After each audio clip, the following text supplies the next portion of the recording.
నుంచి ఉంది. మేము దీంట్లో ఇన్వాల్వ్ కాలేమని క్లియర్గా చెప్పినారు. ఎందుకు ఈ మాట చెప్తా ఉన్నానంటే రేపు పొద్దుగాల రేవంత్ రెడ్డికి సంబంధించిన చెంచాలు కావచ్చు, చంద్రబాబు నాయుడు లోకేష్ సంబంధించిన చెంచాలు కావచ్చు, కేవీఆర్ థర్డ్ డిగ్రీ విషయంలో మా ప్రమేయం లేదు, మాకు సంబంధం లేదు, అక్కడ బూచీగా ఆ కర్నూలు ఫోర్ట్ టౌన్ సంబంధించిన విక్రమ్ సింహ సిఐని కూడా చూపించే అవకాశం ఉంటుంది. 100% సిఐతో పాటు ఇక్కడ లోకేష్ ప్రమేయం, చంద్రబాబు ప్రమేయం ఉన్నట్టు స్పష్టంగా నాకు అర్థమైంది కాబట్టి మీకు ఎక్స్ప్లెయిన్ చేయదలుచుకున్నా. సో ఏదేమైనప్పటికీ బాధాకరం. సో ఇప్పుడు అందరం మాట్లాడుతున్నాంలే కానీ ఆ థర్డ్ డిగ్రీని మనం రిటర్న్ తీసుకోలేము.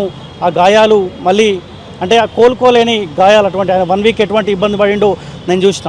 సో ఇంకో మాట ఇక్కడ నాకు చిన్న డౌట్ కూడా వస్తూ ఉన్నది. కేవీఆర్ అని వదిలిపెట్టాలంటే కేవీఆర్ భార్య రావాలి అన్న మాట సిఐ పదే రిపీట్ చేసినట్ట. ఆ మాటలు ఆయనకి ఇంకా బాధ పెడతా ఉన్నాయి.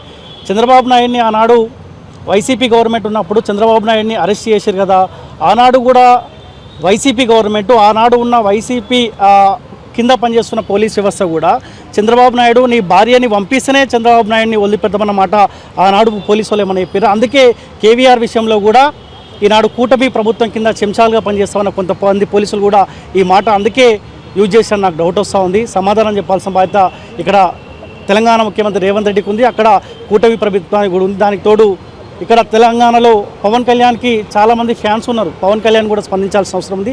సో ఏదేమైనప్పటికీ తెలంగాణ జర్నలిస్టుల జోలికి కనుక ఏపీ ప్రభుత్వం రావాలి, గెలికి వాసన చూడాలనుకుంటే ఖచ్చితంగా మేము ఇప్పటివరకు తెలంగాణ పైనే ఫోకస్ చేస్తాం. రాబోయే రోజుల్లో ఏపీ పైన కూడా ఫోకస్ చేస్తాం. 100% కేవీఆర్ని కాపాడుకునే బాధ్యత మా అందరిపైన ఉంది.